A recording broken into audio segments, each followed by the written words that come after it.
Look, I lied to you. I said we were moving on from Meghan Markle after the Thanksgiving segment. We've got one more topic to address because there's been some controversy over a green dress that Meghan Markle put on during this trailer of a new series.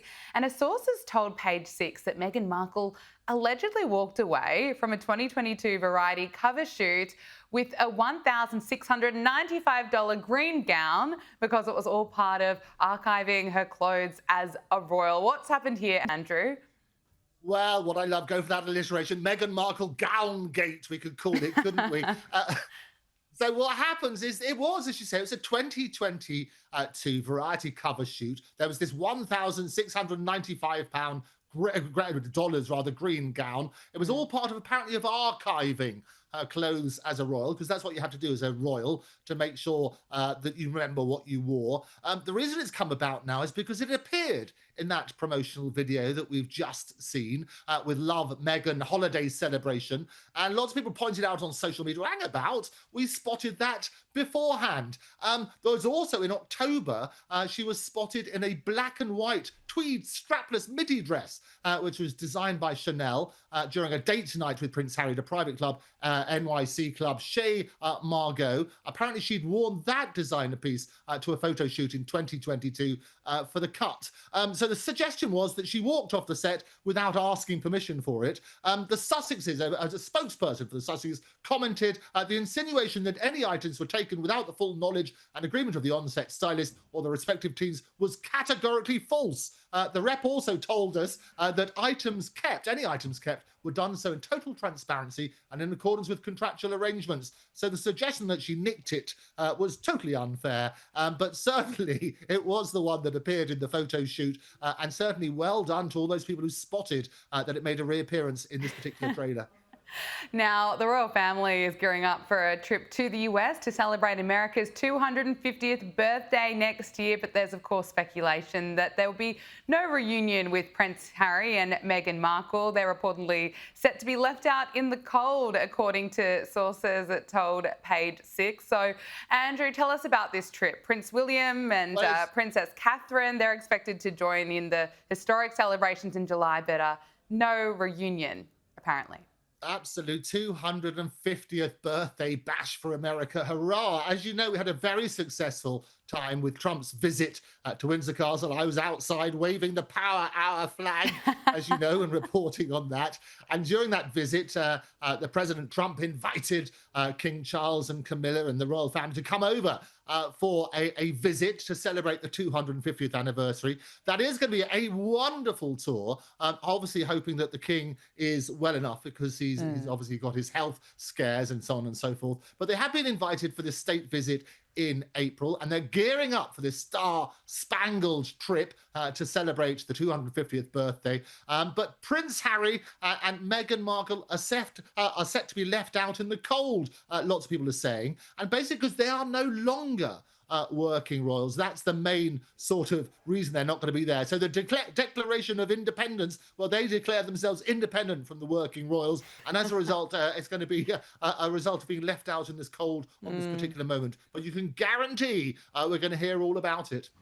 Absolutely. And meanwhile, Meghan Markle has been promoting her new Netflix series and, of course, promoting her jam on Instagram. Princess Catherine has made a rare personal statement showing support for people battling addiction. She shared that she wanted to end the stigma surrounding addiction. The Princess of Wales marked the start of Addiction Awareness Week in the UK, showing support for people battling addiction and called on others to do the same. Andrew, can you talk to us about what she said?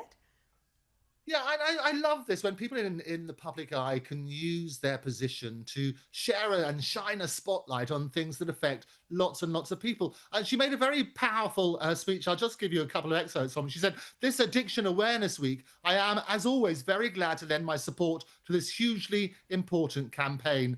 Through my role as patron of the Forward Trust, it has been humbling to see the significant progress made to better understand addiction and tackle the stigma surrounding it. But there remains much more to do.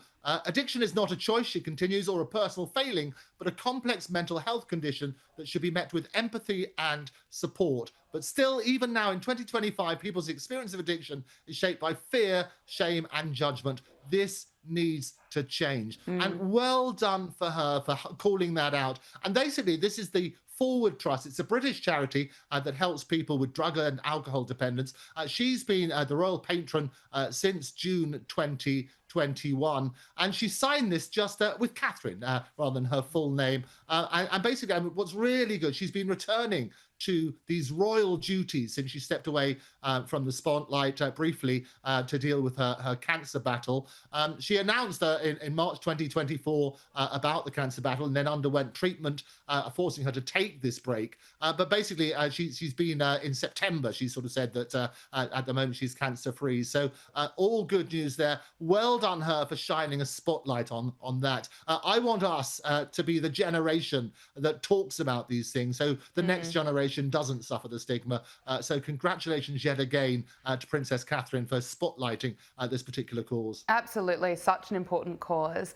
The of Wales, rather, has also launched a large-scale research project on the technofrence that she believes is damaging parents' relationships with children. So the Royal Foundation for Early Childhood says that more evidence is needed about what causes people to turn to digital devices rather than engage in family life, and to help really combat this problem. So this foundation is going to donate £100,000 to a study which it hopes will lead change by offering practical solutions for parents. Look, another important cause here, Andrew. What can you tell us about this? Well, it's the first thing we touch in the morning and the last thing we touch at night. It's not our loved ones, but these things, isn't it? Yeah. And that's the problem. People are addicted.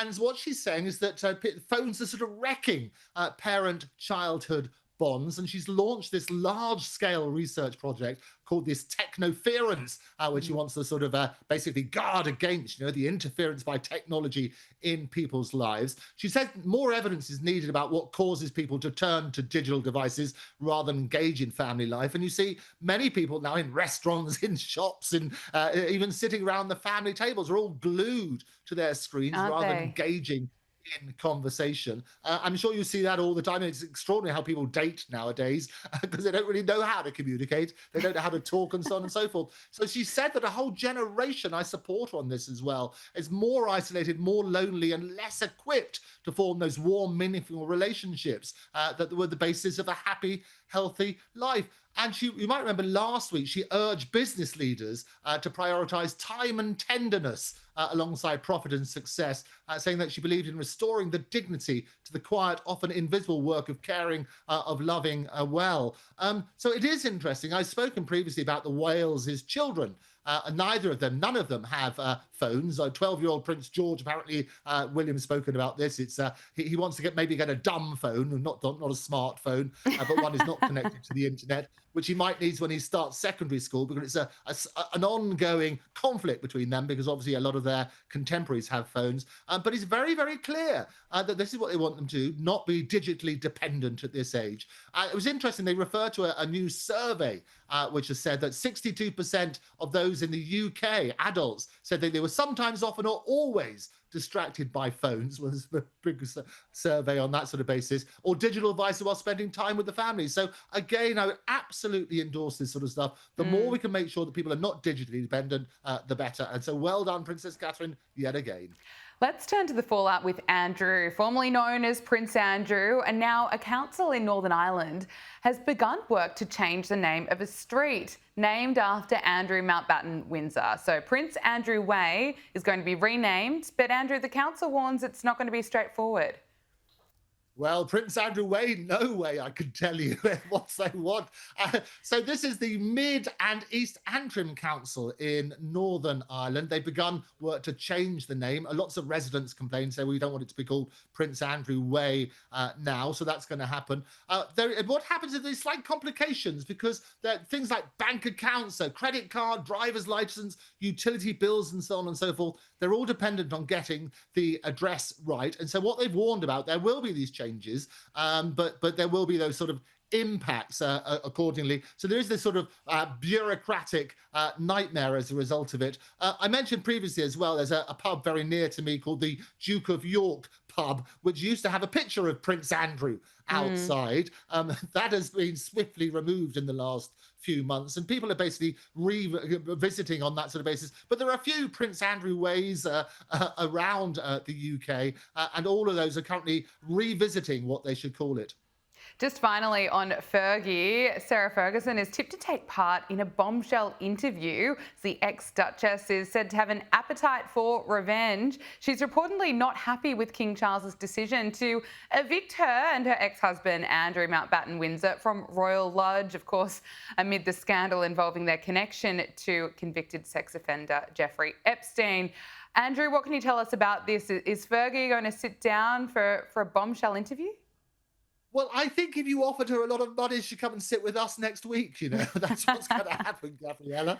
But no, she's certainly not happy. She's lived there for a long time. This 30-room Royal Lodge that we talked about, they're going to be hoofed out. I predict it's obviously going to be after Christmas now. There's discussions of where she may move next, and we've talked about that. But clearly, money's going to be an issue. It always has been with Fergie, and we've talked about various things. This is the problem with Epstein. She had to borrow money from him, the £15,000 to pay somebody off, and that as a result of all the sort of email leaks and so on and so forth. But she's in a terrible state at the moment, not least both mentally, which is awful, but also financially. So there is talk that a number of people are sort of swirling around her because she needs the cash. And there's every possibility that she may sign up even for Oprah again for $1 million. I don't know, that's been bandied about. She might do it for less than that. The big problem for all of this is obviously the king, because his whole reign has now been tarnished with this particular scandal. He wants to move on so they can work on that sort of basis. So we hope that there will be good news for him. And indeed, his brothers down visiting various places. His sister, Princess Anne, is waving the flag around the world. And William's doing lots of great things as well, together with Catherine. So that's what they want the focus to be, Yes. rather than the continued scandal with Prince, or the former Prince Andrew. Absolutely. Andrew Eborn, royal broadcaster and barrister, and of course, president of Octopus TV. Thank you so much for your time with us on Power Hour. So good to talk to you. It's lovely to speak to you as always, Gabriella. See you next week.